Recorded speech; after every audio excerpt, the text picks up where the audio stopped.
Come on, you sons of bitches. You want to live forever?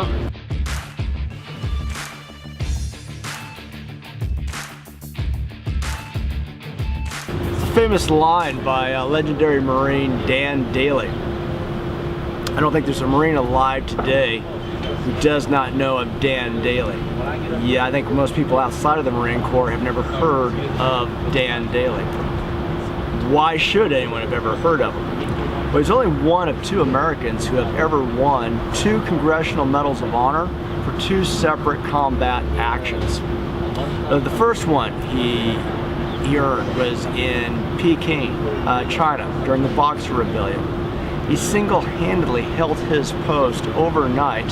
Some say with a machine gun, some sources will say with a bolt-action rifle. But when reinforcements came the next morning, they attributed about 200 casualties to him. That was his first Congressional Medal of Honor.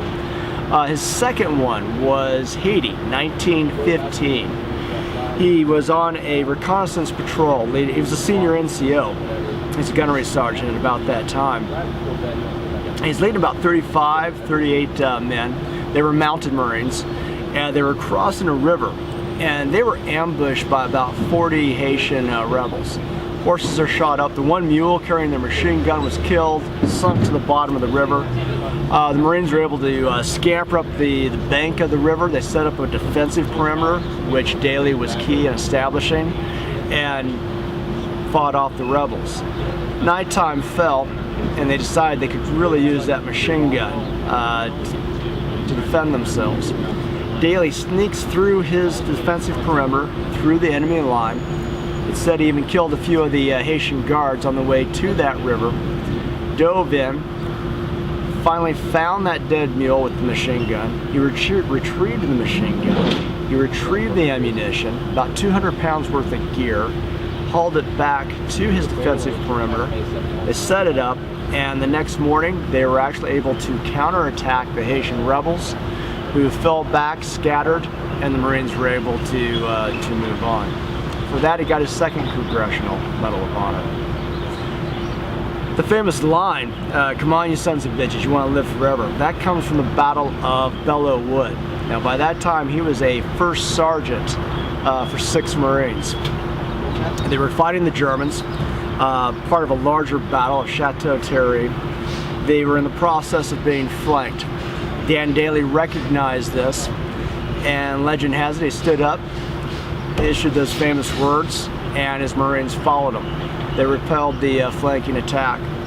Later in that battle, it is said that he personally took out a German machine gun armed with nothing but a Colt 45 pistol and a satchel full of hand grenades.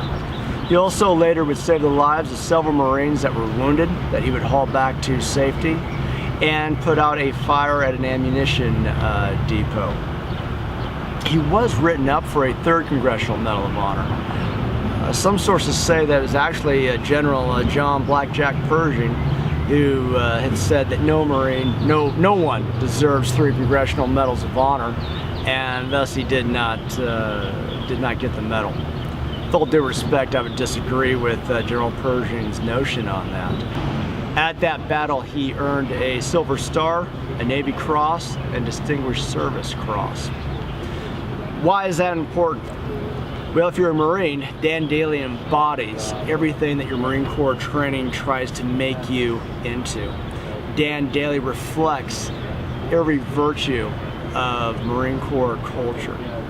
If you're not a Marine, Dan Daly reflects a fighting spirit that never quits, that never gives in, that will make you successful. It gets you up the hill, so to speak.